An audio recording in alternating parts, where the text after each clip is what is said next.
نحمده ونصلي ونسلم على رسوله الكريم أما بعد فأعوذ بالله من الشيطان الرجيم بسم الله الرحمن الرحيم يا أيها الرسل كلوا من الطيبات واعملوا صالحا صدق الله العظيم إن الله وملائكته يصلون على النبي يا أيها الذين آمنوا صلوا عليه وسلموا تسليما اللهم صل على سيدنا مولانا محمد وعلى آله وأصحاب سيدنا مولانا محمد وبارك وسلم علیہ۔ حضرات، رمضان شریف کی وجہ سے دروس کا سلسلہ کچھ دیر کے لیے منقطع ہوا، تو آج سے اس کا اسی آرڈر کے حساب سے، اسی ترتیب کے حساب سے آج دوبارہ شروع کر رہے ہیں، اور دعا فرمائے کہ اللہ تعالی ہمیں اس سلسلے کو جاری و ساری رکھنے کی توفیق عطا فرمائے، اور یہ خالصتاً اپنے رضا کے لیے اللہ تعالی ہمیں یہ کام کرنے کی توفیق عطا فرمائے، اور جو کچھ ہم کہیں وہ صحیح درست کہیں، اور ہمارے سننے والے جو کچھ سنیں اس کو صحیح سمجھیں، اور ہم دونوں کو پھر اپنے رضا کے لیے ان تمام باتوں پر اللہ تعالیٰ عمل کرنے کی توفیق عطا فرمائے۔ بدھ کا دن یہ خاص ہے تصوف کے لیے، اور آج چونکہ بدھ ہے تو ہم اسی ترتیب کے، تاکہ اب بعد کے جو دروس ہیں وہ اسی ترتیب کے ساتھ پھر چلتے رہیں۔ تو درس میں یہاں تک پہنچا تھا سلسلہ دروس میں کہ جو ہے نا کھانا پینا یہ انسان کی ضرورت ہے،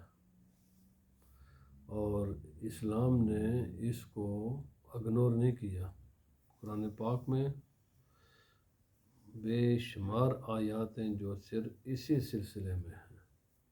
کیا کھائیں کیا نہ کھائیں، کیسے کمائیں کیسے نہ کمائیں، کہاں خرچیں کہاں نہ خرچیں۔ یہ پورا ایک معیشت کا چیپٹر ہے جس پر قرآن مقدس نے بہت سے احکامات ہیں، اور رسول خدا صلی اللہ علیہ وسلم نے پھر اس کو مزید وضاحت کے ساتھ بیان کیا، اور پھر ہمارے فقہا نے یہ اس کی وہ ایک ایک جزے کو، اس کا ایک ایک گوشہ بیان کیا ہے، اور پھر ہمارے صوفیاء نے شاید ہی تصوف کی کوئی ایسی کتاب ہوگی کہ جس کتاب میں اس مسئلے پر روشنی نہ ڈالی گئی ہو، یہ نہ بتایا گیا ہو کہ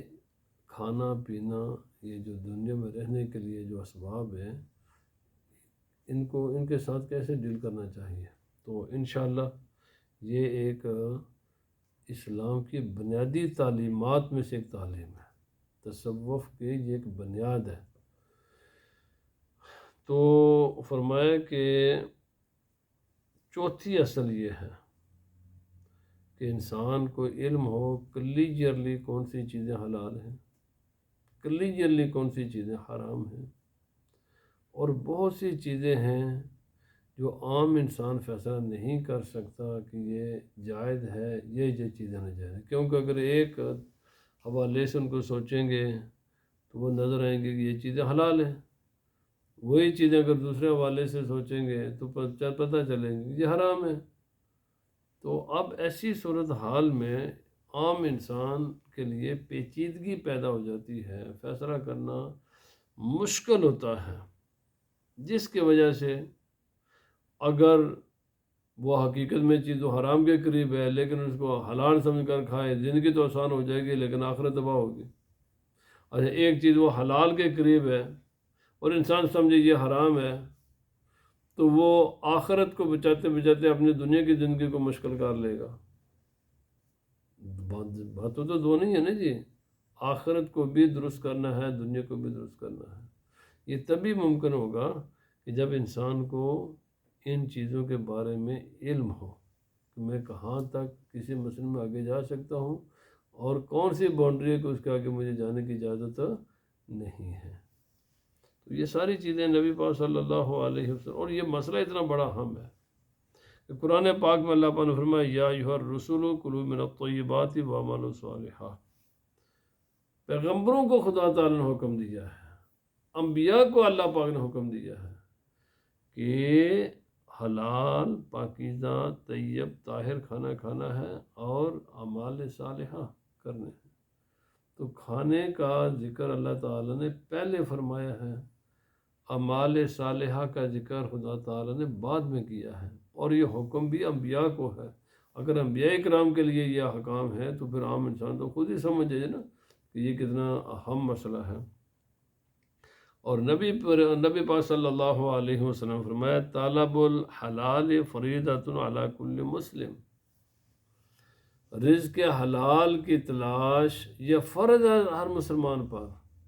ہر کلمہ گو انسان،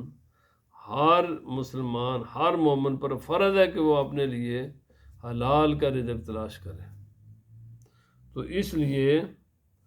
نبی پاک صلی اللہ علیہ وسلم کا یہ فرمان بھی آپ نے فرمایا جو آدمی 40 روز 40 ڈیز مسلسل پوری توجہ کے ساتھ رزق حلال کھائے، حلال کا لقمہ کھائے، جو بھی اپنے منہ میں ڈالے حلال کا ہو، تو فرمایا اللہ تعالیٰ اس کے سینے کو نور سے بھر دیتا ہے۔ بس کم از کم 40 دن پوری کوشش، پوری کیئر کر کے وہ حلال کھائے۔ نبی پاک صلی اللہ علیہ وسلم کی خدمت میں عرض کیا گیا کہ یا رسول اللہ صلی اللہ علیہ وسلم، ہم کبھی دعائیں مانگتے ہیں تو کبھی دعائیں قبول نہیں ہوتی، دعاؤں کی عدم قبولیت کا سبب کیا ہے؟ تو نبی پاک صلی اللہ علیہ وسلم نے فرمایا کہ حلال کھانا کھایا کرو تاکہ تمہاری دعائیں اللہ تعالیٰ قبول فرمائے۔ فرمایا کچھ لوگ ایسے بھی ہوتے ہیں کہ کھانا حرام کھاتے ہیں، کپڑا حرام کا پہنتے ہیں، اور پھر اللہ پاک کی بارگاہ میں ہاتھ اٹھا کر دعائیں بھی کرتے ہیں، اور پھر یہ شکو کہ ہماری دعا قبول نہیں ہوئی۔ تو فرمایا اللہ تعالیٰ کیسے اس انسان کی دعا قبول فرمائے کہ جو اپنے پیٹ میں کھانا حرام کا ڈالے اور لباس حرام کا پہنے۔ فرمایا کہ نبی پاک صلی اللہ علیہ وسلم فرمایا ایک اللہ رب العزت نے فرشتہ مقرر کیا ہوا ہے کہ جو ہر روز اعلان کرتا ہے کہ بھائی جس انسان نے لقمہ حرام کھایا، نہ اس کا فرض خدا کی بارگاہ میں قبول، نہ اس کی کوئی سنت اللہ کی بارگاہ میں قبول، نہ ہی کوئی اس کی عبادت اللہ کی بارگاہ میں قبول، جس میں حرام پہنا اور حرام کھایا پیا۔ تو نبی پاک صلی اللہ علیہ وسلم نے یہ بھی فرمایا کہ جسم کے گوشت کا وہ حصہ جو لقمہ حرام سے بنا ہوگا وہ جہنم میں جلے گا، اور اس کے لیے جہنم کی آگ ہی سزاوار ہے۔ اور نبی پاک صلی اللہ علیہ وسلم نے یہ بھی فرمایا جو آدمی رزق حلال کے لیے محنت کرے، کوشش کرے، اور اس راستے میں تھکاوٹ کا شکار ہو جائے، ظاہر بات ہے تھکاوٹ تو ہوتی ہے، تو فرمایا جب وہ رات کو سوتا ہے تو سوتے ہی، چونکہ اس نے سارا دن محنت کی ہے، مشقت کی ہے،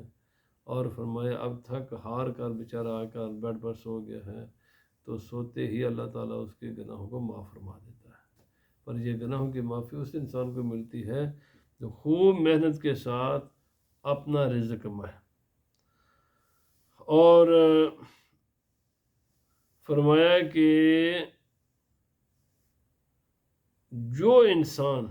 حرام سے بچے، حلال لقمہ کھائے،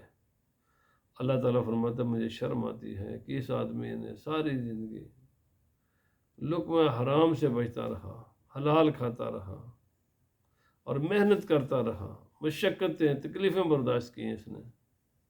تو فرمایا اب میں اسے حساب کتاب لوں۔ اللہ تعالیٰ فرماتا ہے مجھے شرم آتی ہے اس بندے سے جو حلال کا کھانا کھائے